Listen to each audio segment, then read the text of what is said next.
С 300 кинта за заплата, как това да продължава да емигрираш в чужбина? Държавата ни принуждава, поколението младост. Тази мисъл вече ляга сутрин рано, като стане той багажите си стяга. Родители измъчени, болката си те не крият, със сърце напукани сълзите вече те си трият. Страдат за децата си, които са далече, по телефона те звънят: идваш ли си вече? Велика нация сме ние с история вековна за това, което днес оправа. Дали е виновна поколението младо, герой велики то не знае. За Левски или Ботев то не иска да узнае. Та им чалга дискотека, алкохол и наркотици, по-лъжливи няма знае от шибаните политици. Държавата велика отвътре я убиват, 4 години кражба, после си отиват.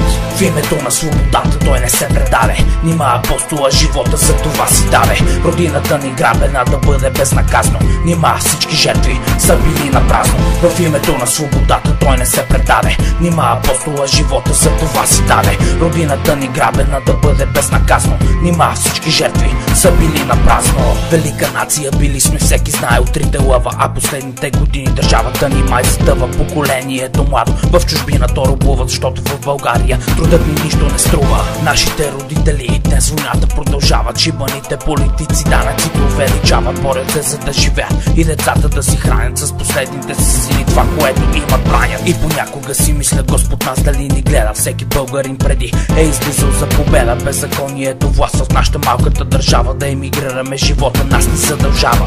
Сънародници мои, време е да се събудим, да пребъде България. Трябва да се потрудим, вдигнете си главата и очите отворете, да се борим за България, не ще ни спрете. В името на свободата той не се предаде, нима апостола живота за това си даде. Родината ни грабена да бъде безнаказано, нима всички жертви са били на празно. В името на свободата той не се предаде, нима апостола живота за това си даде. Родината ни грабена да бъде безнаказано, нима всички жертви са били на празно. Българина просто знае, че живее той героя. Хайде ти събуди го, както аз събудих моя. Нека всички да се борим, у дома си да живеем и с победите си винаги да се гордеем.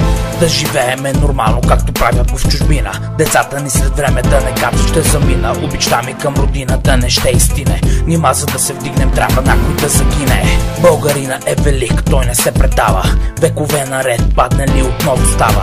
Гербът ни вековен знае нас обединява, поредните лъжи политика се чинява. Вижте как държавата на турците подават, с глупави лъжи с жалост нас ни заблуждават. Апостолът ни да се прероди, май време, трябва хора, трябва вече да ги спреме. В името на свободата той не се предаде, нима апостола живота за това си даде. Родината ни грабена да бъде безнаказано, нима всички жертви са били на празно. В името на свободата той не се предаде, нима апостола живота за това си даде. Родината ни грабена да бъде безнаказано, нима всички жертви са били на празно. В името на свободата той не се предаде, нима апостола живота за това си даде. Родината ни грабена да бъде безнаказано, нима всички жертви са били на празно. В името на свободата той не се предаде, нима апостола живота за това си даде. Родината ни грабена да бъде безнаказано, нима всички жертви са били на празно.